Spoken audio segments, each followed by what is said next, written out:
गोरखनाथ ने कहा हसीबो खेलीबो धरीबो ध्यान, अहरनिश कथिबो ब्रह्म ज्ञान।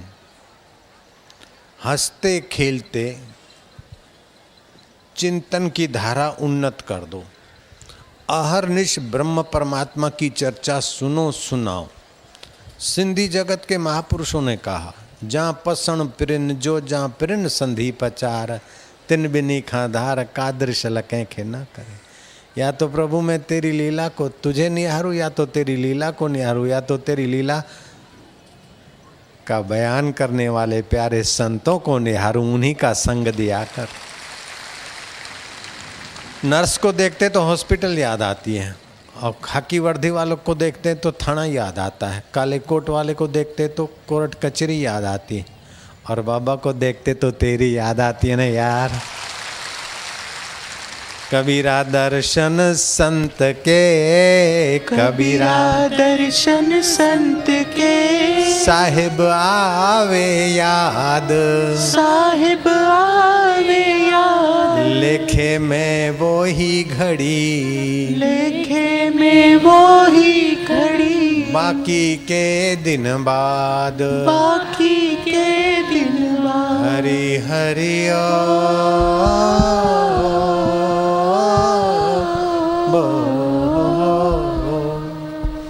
हरि सम जग कछु नहीं, हरि सम जग कछु वस्तु नहीं। प्रेम पंथ सम पंथ, प्रेम पंथ सम पंथ, सद्गुरु सम सज्जन नहीं। सद्गुरु सम सज्जन नहीं।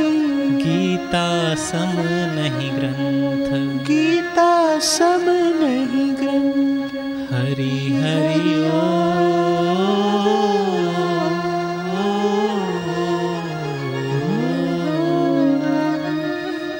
गीता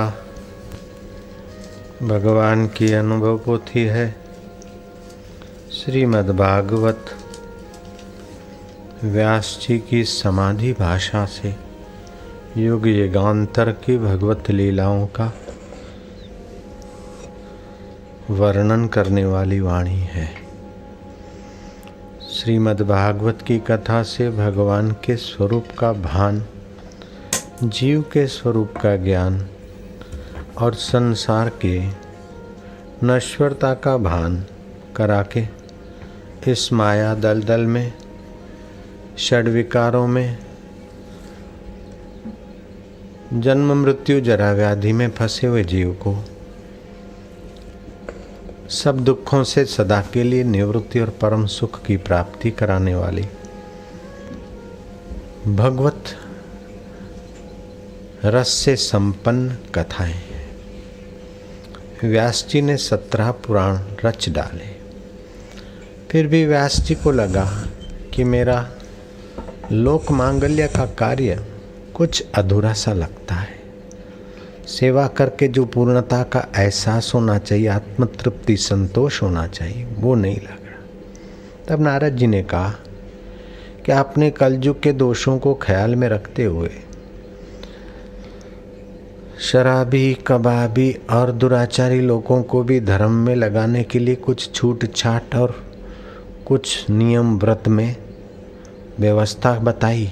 लेकिन व्यास जी, जब तक मनुष्य को रस नहीं आएगा तब तक कितना भी आप छूट छाट दो, वो रस के लिए कुछ न कुछ मन माने कर्म करेगा और उसका फल उसको दुख भोगना पड़ेगा।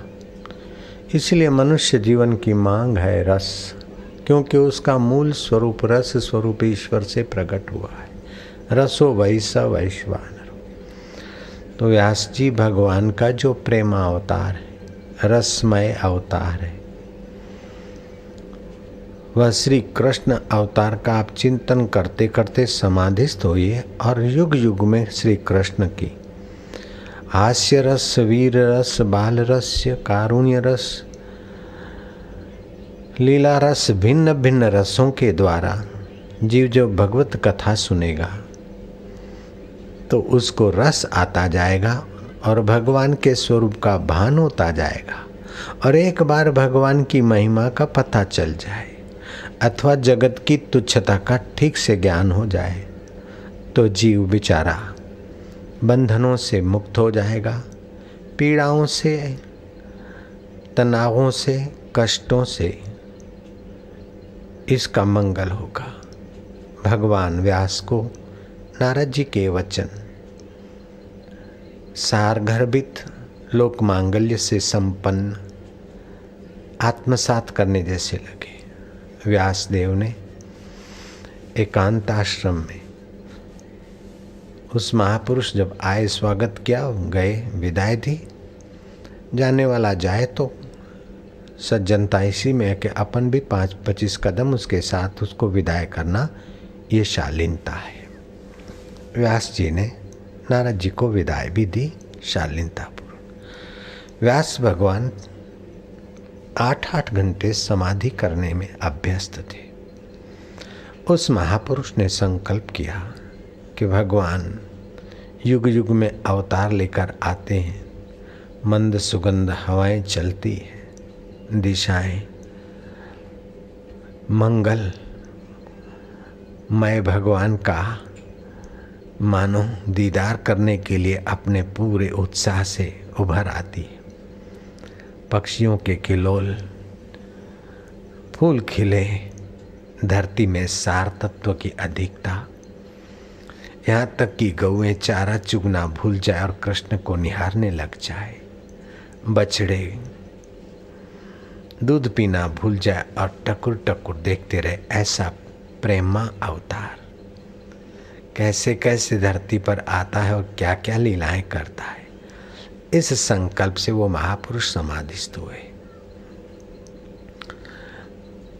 तो धीरे धीरे वे लीलाएं दिखने लगी। उन लीलाओं का श्लोकबद्ध करके ग्रंथ बनाना, तो बार बार समाधि करना और बार बार ग्रंथ बनाने के लिए श्लोकबद्ध लिखना व्यवधान सा लग रहा था। भगवान गणपति जी को समाधि करके मन ही मन आह्वान किया और लोक मांगल्य के लिए, हे गजानंद प्रभु, आपकी मति और संयम अद्भुत है।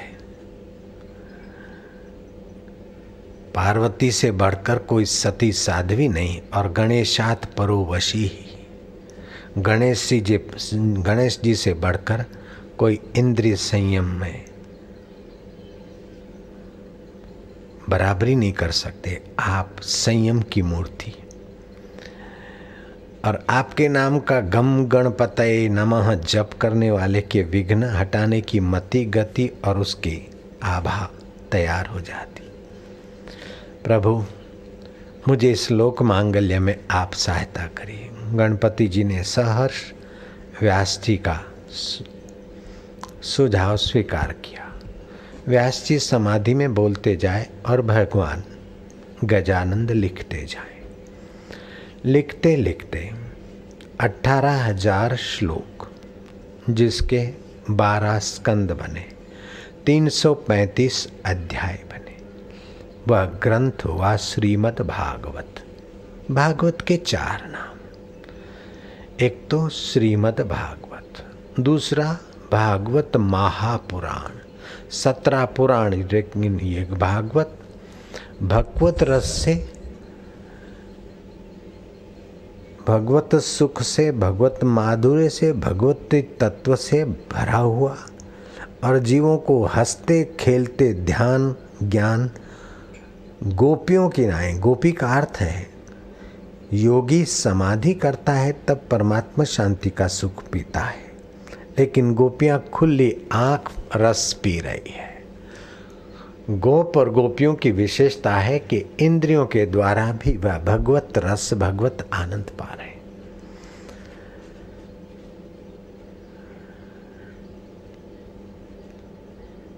तो गोपी गीत का वर्णन आता है भागवत में, वेणु गीत का वर्णन आता है, भिक्षुक गीत का वर्णन आता है।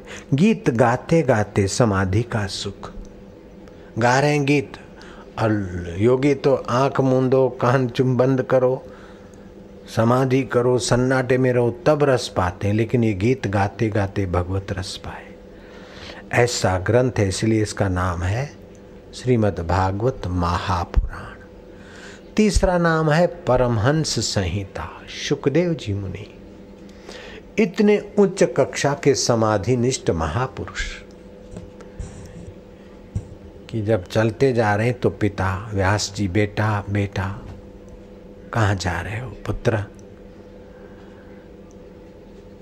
तो शुकदेव जी आत्मभाव से संपन्न थे, उनके बदले में वृक्षों ने उत्तर दिया। और शुकदेव जी को भूख लगती तो वृक्षों के आगे पात्र कर देते, तो निफल वृक्षों से फल उभरते और उसकी भिक्षा पात्र में पड़ते। ऐसे समर्थ योगी, उनको क्या पड़ी है। फिर भी भागवत जब लिखा गया तो व्यास जी ने देखा कि इसका बयान कौन, वर्णन कौन करे। अपने शिष्यों को श्लोक कंठस्थ कराए, वन में विचरण करते जाओ और ऐसे ढंग से श्लोकों का गान करो कि शुकदेव जी के कान पड़े, जो सब त्याग के समाधि में बैठे, वो समाधि त्याग कर भगवान के लीला चरित्रों का गान करने में सक्षम मेरे शुकदेव जी आ जाए। शुकदेव जी के कान पड़े ये भागवत के श्लोक, तो शुकदेव जी समाधि सुख छोड़कर श्रीमद् भागवत का पाठ करने और सुनाने में लग गए। इसलिए इसे कहते हैं परमहंस संहिता। शुकदेव जी जैसे परमहंस व्यक्तियों को भी इस भागवत की कथा से शांति, आनंद और ब्रह्मानंद में अभिवृद्धि होती है। हरि कथा ही कथा, बाकी सब जग की व्यथा। तुम हरि कथा नहीं सुनोगे तो जगत की वार्ता सुनोगे। पति मर गया, उसको याद कर कर के दुख बढ़ाओगे तो आप तो दुखी होगे, घर में भी दुख का वातावरण हो जाएगा, मायूसी छा जाएगी। प्रसन्नता उभारो, खुशी उभारो। तुम चले गए, कुछ लेके नहीं गए, हमें संत दे गए, सत्संग दे गए, बहुत कुछ दे गए। आपका आत्मा अमर है, हमारा आत्मा भी अमर हो। आप संसार में फंसे नहीं और अपनी यात्रा पूरी करके भगवत चरणों में है, और हम भी यात्रा करते करते भगवत ध्यान में आ जाएं। ओम आनंद, ओम आनंद, ऐसा चिंतन घर के लोगों को करना चाहिए, ताकि बच्चे, बच्ची, पुत्र और बहुएं भी उस ढंग से आनंदित रहे। हाय मेरा पति चला गया, या हाय मेरी पत्नी चली गई, हाय मेरा बेटा चला गया, हाय मेरा भाई चला गया, हाय हाय ना करो, हरि हरि करो। हरि को भजे सो हरि का होए। तो तीसरा नाम परमहंस संहिता। चौथा नाम है भागवत का कल्पद्रुम। जिस श्रद्धा से, जिस भावना से भगवत कथा सुनेगा, देर सबेर वह श्रद्धा, वह भावना फलेगी। अहमदाबाद में माणिक चौक है, माणिकनाथ जोगी का वहाँ आश्रम था। अहमद को कर्णावती नगर का जलवायु जचा तो वो 3 दरवाजे जो अभी भी भद्रकाली के पास खड़े हैं उस बात की साक्षी दे रहे। उसने वहाँ तक का अपना कोट का घेरा कराया। माणिकनाथ को लगा कि ये अहमद का बच्चा क्या समझता है, हमारे आश्रम की भूमि भी हड़प करता है। अहमद के आदमी दिन भर दीवाल चुने और वो बाबा दिन भर साबरी मंत्र जपे। शाम हो तो गोदड़ी में से वो धागा, साबरी मंत्र जपते हुए गोदड़ी से, शाम हो तो गोदड़ी से धागा खींचे, उल्टत देव पलटत काया, उतर आओ बच्चा, गुरु ने बुलाया। पूरी दीवाल धड़ाक धूम। रोज दीवाल चुनाई हो, सैकड़ों कारीगर लगे और रोज ये बाबा संकल्प करके गोदड़ी से और अपना साबरी मंत्र के सिद्धि के प्रभाव से दीवाल। आखिर अहमद को पता चला, बाबा को पटाने में वो सफल हुआ। बाबा आप तो अल्लाह हैं, आप तो भगवान हैं, आप तो ये। तो बाबा ने कहा कि अहमद का बच्चा तू क्या समझता है, तेरे पास राजदंड है या राजवैभव, तो हमारे पास रिद्धि सिद्धियाँ हैं। कई राजे महाराजे की ऐसी तैसी करने का सामर्थ्य रखते फकीर। और हनुमान जी का नाम सुना है ना, हनुमान जी जैसे नन्हे हो जाते, बड़े हो जाते, वो अणिमा गणिमा सिद्धि भी हम रखते हैं, समझे। ये लोटे में हम घुस जाएं जैसे सुरसा के मुंह में हनुमान जी चल गए और वापस आए, ऐसे हम लोटे में जाकर वापस आ सकते। बोले सुभान अल्लाह बाबा, दिखाया जाए कृष्णा। वो बेचारे माणकनाथ जोगी नन्हे हुए और लोटे में घुसे तो सरामी ने ढक्कन मार दिया और खड्डा को गाड़ने लग गया। बोले क्या करता है? बोले बस बाबा, न होगा बांस न बजेगी बंसुरी। अब तुम श्राप नहीं दे सकते, तुमने तो सिद्धियां दिखाने के बल में आकर दिखाई है, तो आपको गुरु का जो वरदान था वो बाधित हो गया। मैंने सारी जांच की है। गुरु का सुमरण किया तो गुरु ने कहा बेटा मैं काशी में नहीं हूँ, अभी मैं कैलाश में हूँ, मेरा शरीर छूट गया है। गुरु शिष्य का संबंध शरीर छूटने के बाद भी रहता है, क्योंकि गुरु शिष्य का संबंध केवल शारीरिक संबंध तो भाई बहन पिता पुत्र का पति पत्नी का होता है। गुरु शिष्य का शारीरिक संबंध का महत्व नहीं होता, आत्मिक संबंध हो जाता है। शिष्य किसी भी लोक में जाए लेकिन गुरु का संबंध उसका अमर होता है। हाँ, निगुरा होके गया तो वो जाने, बाकी गुरु का मंत्र लेकर गया तो फिर यम यम मनसा सभी भांति विशुद्ध सत्वे। समर्थ ज्ञानी गुरु अपने शिष्य के लिए जिस जिस लोक की भावना करे उस लोक में उसकी सद्गति करने का उसका संकल्प काम करता है। एक नेता का टेलीफोन पूरे प्रांत में पूरे राज्य में काम कर सकता है तो ब्रह्मवेता गुरु का पूरे ब्रह्मांड में संकल्प काम करता है। राजनेता तो बिल्कुल छोटी रेंज में होते हैं। भांजे नारायण नारायण नारायण। गुरु ने कहा बेटा ये अहमद कोई साधारण व्यक्ति नहीं है। अगले जन्म में इस अहमद ने भगवत कथा में भाग लिया था, भगवत शांति के लिए नहीं, भगवत प्राप्ति के लिए नहीं, मुझे सत्ता मिले मेरा नाम हो। तो भगवत कथा जिस भाव से सुनी जाती है, देर सबेर श्रोता को श्रीमद् भागवत कल्पद्रुम के हिसाब से देर सबेर श्रोता को उस फल की प्राप्ति होती। तो इस अहमद ने अगले जन्म में भगवत कथा में रस लिया था, सेवा आदि की थी, उसके पुण्य प्रताप से ये राजा बनेगा, तो इसको आशीर्वाद दे। तब माणिकनाथ जोगी ने कहा कि अहमद, ये कर्णावती नगर तुम्हारे नाम से, अहमदाबाद नाम से बड़ा फलेगा फूलेगा, विख्यात होगा, उसमें आशाराम बापू भी आएंगे। ये मैं मिलावट कर दिया जयराम जी की। ये झूठी बात है, उसने नहीं कहा था, मैंने मिलाया तुमको हंसाने के लिए। जैसे पढ़ने लोग करते हैं, इधर उधर की बात में फिर अपने मतलब की बात धर देते हैं। मैंने ये मतलब की बात धर दी बेईमानी की।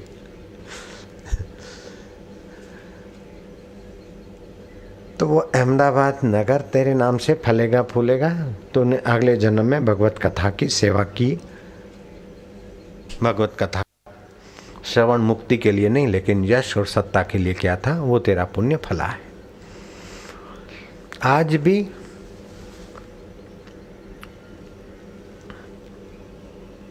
वह जगह अहमद ने कहा बाबा तो मैं आपको वचन देता हूँ, जब आप दुआ करते तो मुझे मेरी गुस्ताखी माफ़ हो, मुझे दुआ करते तो मैं भी वचन देता हूँ कि ये मैदान हम आपके नाम से ही रखेंगे, माणिकनाथ जोगी के नाम से ही माणिक चौक नाम रखेंगे। आज तक रिलीफ रोड के नाम बदल गए, तिलक मार्ग हो गया, लेकिन माणिक चौक का नाम बदलने की किसी की हिम्मत नहीं होती, बुद्धि नहीं होती, क्योंकि फ़कीर की दुआ से जो नाम मिला है ना भाई। बाकी तो अहमदाबाद के कई सड़कों के नाम बदल गए, कई एरियाओं के नाम बदल गए। माणिक चौक अभी भी माणिक चौक है। तो भगवत कथा आयु आरोग्य और पुष्टि को देने वाली है। श्रीमद् भागवतम पुण्यम, श्रीमद् भागवतम पुण्यम, आयु आरोग्य पुष्टिदम, आयु आरोग्य पुष्टिदम, श्रवणात् पठनादपि, श्रवणात् पठनादपि सर्वपापै प्रमुच्यते, सर्वपापै प्रमुच्यते। श्रीमद् भागवत कथा आयु अकाल मृत्यु को टालने वाली है, आरोग्य प्रदायनी है।